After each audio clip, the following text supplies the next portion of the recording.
네, 계속해서 우리는 또 교회론을 살펴보고 있습니다. 제가 이제 교회론을 준비하면서 처음에는 한 5주 정도 해야겠다 이 생각을 했다가 지금 계속 한 주 한 주 점점 늘어나고 있는 것 같습니다.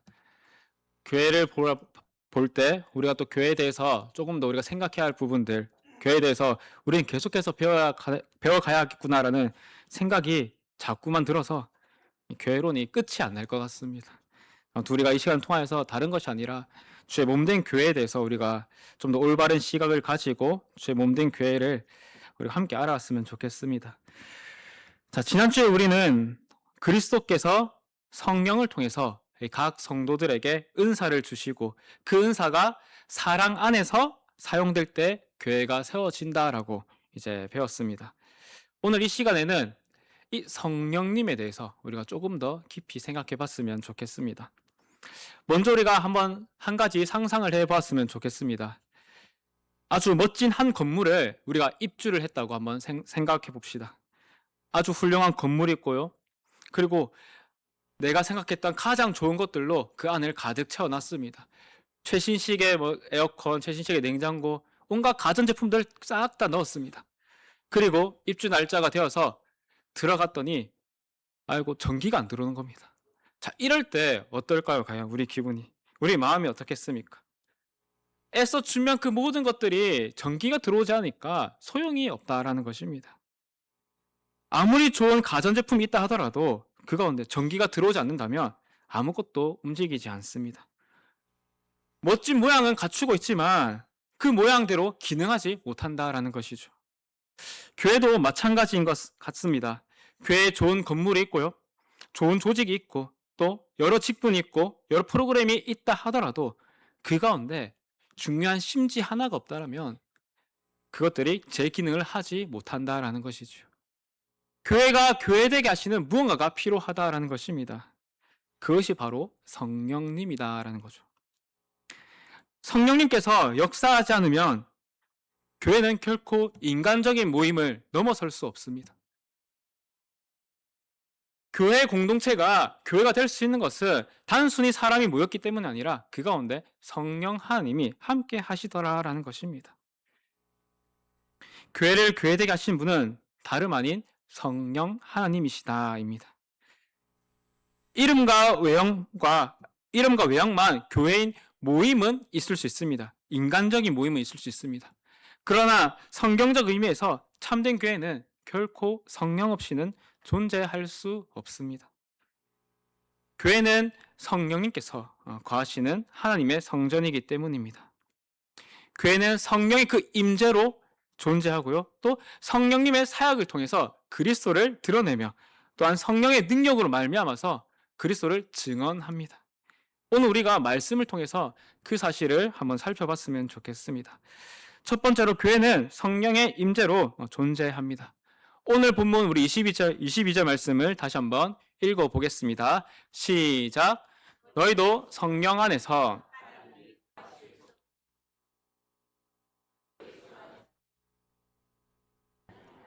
아멘. 교회는 성령 안에서 하나님께서 거하신 초소입니다. 그리고 그 교회에는 예수 그리스도가 모퉁이 돌이 되시며 성도들이 함께 지어져 갑니다. 교회 안에 성부 하나님, 성자 예수님, 성령 하나님이 함께 있다라는 것이죠. 성부 하나님께서 거하시고 성자 예수 그리스도로 말미암아서 연결되고 또 성령 하나님 안에서 세워진다라는 것입니다. 성령의 임재가 교회를 교회답게 합니다. 우리 교회는 성부 하나님을 예배하고 성자 예수님이 계셔. 그런데 성령 하나님이 없다면 그것은 교회라고 말하기가 조금 애매하다라는 것이죠. 사도행전 2장을 보면 오순절 날에 제자들에게 무엇이 임했습니까? 성령님이 임했습니다. 급하고 강한 바람 같은 소리가 들리고 불의 혀처럼 갈라지는 것이 이 제자들 머리 위에 임했다라고 기록하고 있습니다. 제자들은 성령의 충만함을 받아서 여러 언어로 하나님의 그 일들을 말하기 시작했습니다.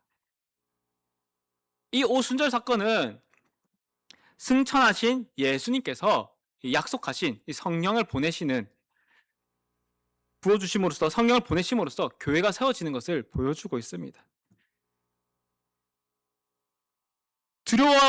두려워서 숨어있던 제자들이 성령님이 임하자 담대하게 복음을 전했고요. 또 서로 다른 언어와 배경을 가진 사람들이 그 복음을 듣고 교회 공동체가 점차 확장되었습니다.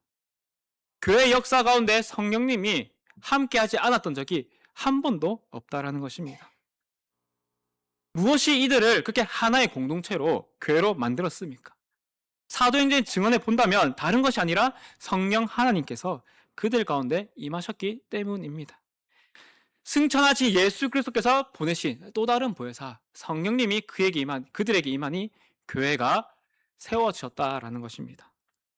성령님께서 복음을 깨닫게 하시고 또 사람들로 하여금 회개하게 하시고 그리고 예수 그리스도를 믿게 하셨습니다. 그리고 그 믿는 자들이 한 공동체, 교회가 되었습니다. 이것이 사도행전. 혹자는 그래서 사도행전을 두고 성령행전이라고도 얘기를 합니다. 우리를 이렇게 한 공동체, 한 몸으로 만드신 분이 성령 하나님의 역할이다라는 것도 우리가 잊지 않았으면 좋겠습니다. 우리가 성격이 잘 맞아서 하나가 된 것이 아니라 우리가 어떠한 출신 배경이 같아서 하나가 된 것이 아니라 한 성령님께서 우리 안에 있기 때문에 우리가 한 공동체가 될 수 있다는 것입니다. 우리가 그리스도의 한 몸이 될 수 있는 이유는 예수 그리스도께서 승천하시면서 보내신 그 보혜사가 우리에게 저와 여러분의 동일한 그 보혜사가 있기 때문이다라는 것이죠. 사랑하는 성도 여러분, 그렇기 때문에 교회의 생명은 바로 성령의 임재입니다. 그러므로 무엇보다도 우리가 교회를 위해 기도한다면 다른 것이 아니라 성령의 도움을 구할 수 있어야 합니다. 성령 하나님, 우리 가운데 충만히 역사하여 주시옵소서. 성령 하나님 말씀을 깨닫게 하시고 우리의 죄를 회개하게 하여 주시옵소서. 성령 하나님, 서로 다른 우리가 한 몸 공동체를 이루게 하여 주시옵소서. 이런 기도의 내용들이 우리 입술 가운데 나타나야 한다라는 것입니다. 성령께서는 말씀을 통해서 교회를 세우십니다. 그래서 성령이 임한 사람들의 특징이 뭐냐면 말씀을 깨닫게 되는 거죠. 그러니까 믿어지지 않습니까? 다르게 얘기하자면 그러면 교회가 성령을 사모하면 어떻게 되겠습니까? 말씀을 사랑하게 되는 거죠. 말씀을 듣고 배우며 그 말씀에 순종하게 된다라는 것입니다. 우리 교회가 정말로 성령의 임재를 믿는다면 다른 것이 아니라 주의 말씀에 순종할 수 있어야 합니다. 자, 그렇다면 성령께서 교회 가운데 거하시는데 가장 중요하게 하시는 사역이 무엇일까요? 성령의 가장 주된 사역을 한 가지 꼽으라면 무엇일까요?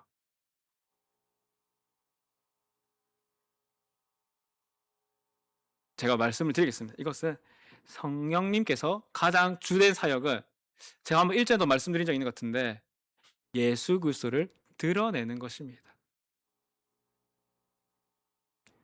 미술관에 갔을 때 조각상이 하나 있을 때 그 조각상이 가장 뛰어나다는 것을 보여주기 위해서 하는 것이 있습니다. 바로 스포트라이트, 조명을 비춰주는 거죠.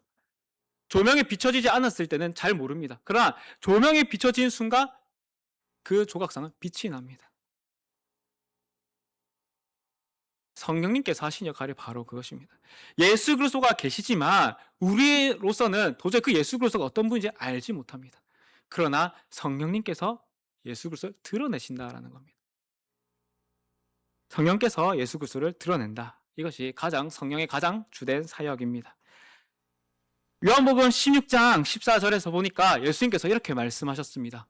그가 내 영광을 나타내리니 내 것을 가지고 너에게 알리시겠음이라.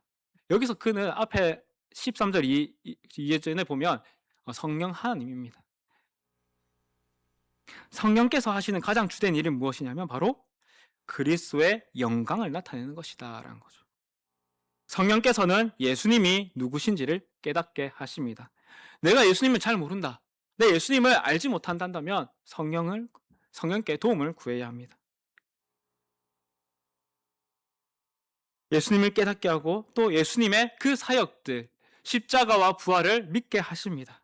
또 예수님께서 우리에게 행하신 그 모든 아름다운 것들을 바라보게 합니다. 더 나아가서 예수님을 주님으로 고백하는 것도 역시도 성령님이 하십니다. 그렇기 때문에 교회 가운데 성령님이 계신다면 그 교회는 어때야 할까요? 다른 것이 아니라 예수 그리스도를 드러낼 수 있어야 합니다. 교회라는 이름 가운데 모였지만 이 교회가 예수님을 드러내지 않는다. 이거는 말이 안 된다라는 것이죠.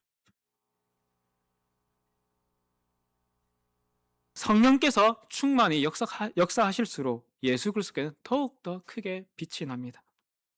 그리스도의 십자가가 더욱더 귀해집니다. 그리스도의 말씀이 더욱더 사랑스러워집니다. 그리고 교회 성도들은 성령 충만을 받으면 그 그리스도의 성품을 닮아가고 싶어지는 것이 당연한 일입니다. 그렇기 때문에 성령 충만한 교회다라고 얘기할 때 그것은 단순히 감정이 뛰어나거나 엄청난 열정이 가득한 그런 교회를 얘기하는 것이 아닙니다. 초자연적 현상이 일어나고 특별한 현상이 마주하는 그런 교회가 성령 충만한 교회가 아닙니다. 성령 충만한 교회는 다른 것이 아니라 예수 그리스도가 가장 빛나게 보이는 교회, 그것이 성령 충만한 교회입니다. 한 가지의 예를 성경에서 우리 찾아봤으면 좋겠습니다. 오순절날 제자들에게 성령의 충만함이 임했습니다. 그리고 성령의 충만함 받은 제자들이 이제 복음을 증언하기 시작했습니다. 특별히 사도행전에 보면 베드로의 설교가 기록되어 있습니다. 성령의 충만함 받은 그 베드로가 전한 설교의 내용이 무엇인지 혹시 아십니까? 다른 것이 아니라 예수님을 증언합니다. 자신이 얼마나 능력을 가졌고 얼마나 특별한 체험을 했고 이것을 얘기하는 것이 아니라 설교 중심에 예수님이 있더라 하는 것입니다.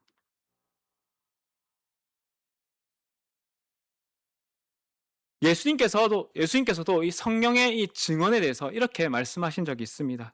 요한복음 15장 말씀입니다. 제가 한번 읽어드리겠습니다. 내가 아버지께로부터 너에게 보낼 보혜사 곧 아버지께로부터 나오시는 진리의 성령이 오실 때 그가 나를 증언하실 것이요.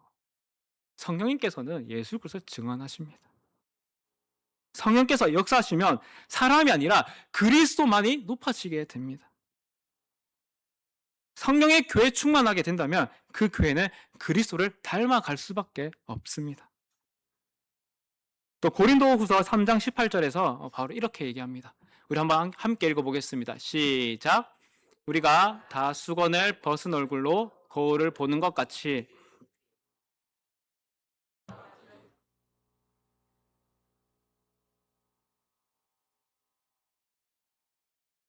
아멘.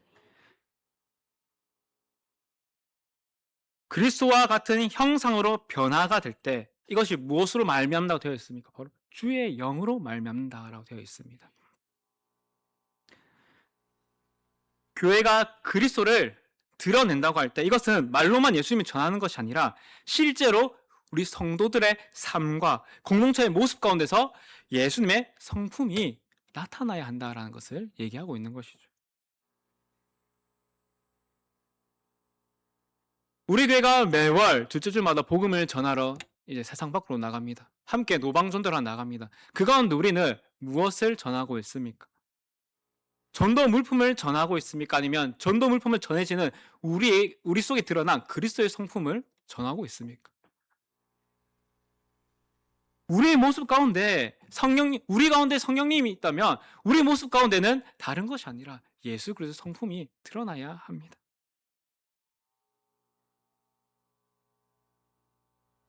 교회 내에서는 어떨까요? 예수님의 성품 한번 생각해 봤으면 좋겠습니다. 예수님의 성품하면 무엇이 떠오르십니까? 오늘 우리가 오전 말씀에 들은 것만 해도 예수님께서는 실수했던 그 제자들을 오히려 나무라하지 않고 그들을 살피십니다. 용서하시고 그들을 다시 세워주십니다. 우리 교회 가운데서도 그런 모습이 나타나지 않겠습니까? 더군다나 예수님께서는 하나님이심에도 불구하고 인간의 몸으로 낮아져 섬기는 모습으로서 이 땅 가운데서 사셨습니다. 우리 교회 역시도 그래야지 않겠습니까? 또한 예수님께서는 세상의 약한 자들을 돌보셨습니다. 그렇다면 성령이 충만한 우리 교회라면 우리의 모습 속에서도 약한 자를 돌볼 수 있어야 합니다. 그러한 모습 가운데서 다른 것이 아니라 예수 그리스도가 드러나게 됩니다. 사랑하는 성도 여러분, 우리 교회에서 가장 크게 보이는 분은 누구입니까? 사람입니까? 아니면 예수 그리스도입니까?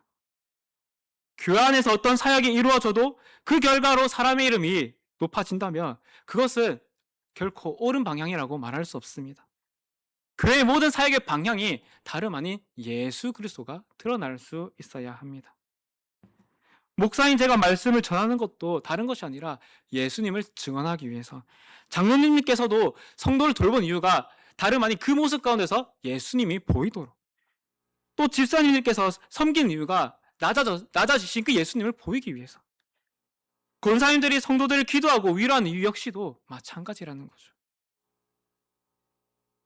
우리가 가진 직분들, 우리가 하는 그 모든 봉사 가운데 다른 것이 아니라 예수님이 드러날 수 있어야 합니다. 우리 자신을 한번 돌아봤으면 좋겠습니다. 과연 나는 교회 생활을 하면서, 신앙 생활을 하면서 나를 드러내려고 하고 있습니까? 아니면 그리스도를 드러내고 있습니까? 사람들이 나의 수고를 알아주기를 원하고 있습니까?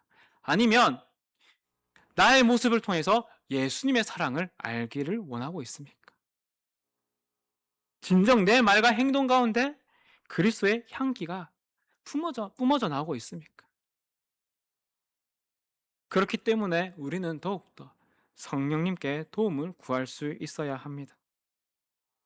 우리 가운데 예수님의 그 성품이, 예수님이 더 밝히 보일 수 있도록 성령님의 도움을 구할 수 있어야 합니다. 교회는 이 성령의 사역으로 그리스도를 드러냅니다. 그런데 성령께서는 교회 안에서 그리스도를 알게 하시고 또한 닮게 하실 뿐만 아니라 교회를 세상 가운데 보내어 그리스도를 증언하게 하십니다. 우리가 잘 알고 있는 성경 말씀, 사도행전 1장 8절 말씀, 우리 한번 한 목소리로 읽어보겠습니다. 시작. 오직 성령이 너에게 임하시면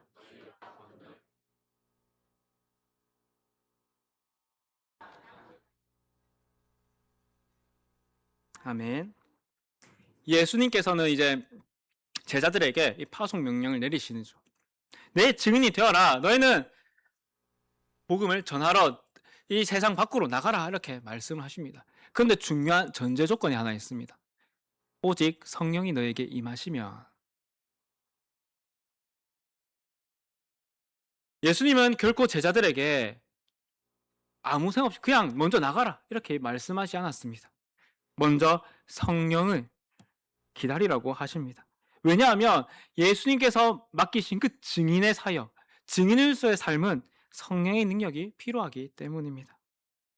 성령께서 임하실 때 두려워하던 제자들이 담대하게 복음을 전할 수 있었습니다. 자기의 생명을 지키기 위해서 예수님 부인했던 그 베드로가 성령님께서 임하시니까 예수님을 증언했습니다. 그 수천 명이 회심하는 역사가 일어났습니다. 이처럼 교회에서 이루어지는 그 복음 증언의 사역은 사람의 능력이나 말솜새에서 나오는 것이 아니라 성령께서 능력을 주셔야 합니다. 성령께서는 친히 교회가 말과 삶으로 그리스도의 증인이 될 수 있도록 도와주십니다. 스가랴 4장 6절 말씀도 우리 한번 빨간색 색깔 칠한 것만 한번 읽어보겠습니다. 시작. 이는 힘으로 되지 아니하며 능력으로 되지 아니하고 오직 나의 영으로 되느니라. 아멘. 구약에서 이제 수르바벨을 통해서 재건 사역이 이루어졌을 때 이런 말씀이 있습니다. 재건 사역함에 있어서 중요한 것은 내 힘으로 되는 것이 아니라, 내 능력으로 되는 것이 아니라 오직 나의 영으로 된다라고 이렇게 기록하고 있습니다. 교회에서 이루어지는 그 모든 사역은 인간의 힘으로 이룰 수 없습니다. 인간의 힘으로는 결코 하나님의 일을 이룰 수 없습니다. 물론 하나님의 일을 하기 위해서는 좋은 계획도 필요하고 철저한 준비, 그리고 계획의 실행이 필요합니다. 이를 위한 재정과 시설, 또 사람의 노력도 필요합니다. 그러나 이 모든 것들이 성령의 역사를 대신할 수 없습니다.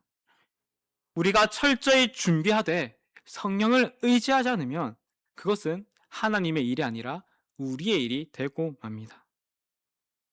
우리가 열심히 준비하고 우리가 열심히 봉사하지만 기도하지 않는다면 그것은 인간적인 성취에 불과합니다. 사랑하는 성도 여러분, 그렇다면 우리는 무엇을 구하고 있습니까? 내가 하는 그 모든 능력과 모든 행동들을 통하여서 나의 유익을 구하고 있습니까? 그것이 아니라 그보다 먼저 우리는 성령의 역사를 구할 수 있어야 합니다. 하나님의 일을 이루기 위해서 능력과 지혜가 필요합니다. 그러니 성령님 도와주시옵소서. 이런 기도의 내용이 있어야 합니다. 하나님, 이 일을 위해서는 능력과 힘이 필요합니다. 나에게 내 힘과 능력을 더욱더 부어주소서. 이게 아니라 성령님께서 친히 나의 도움이 되시고 나의 능력이 되어달라고 기도할 수 있어야 한다라는 것입니다.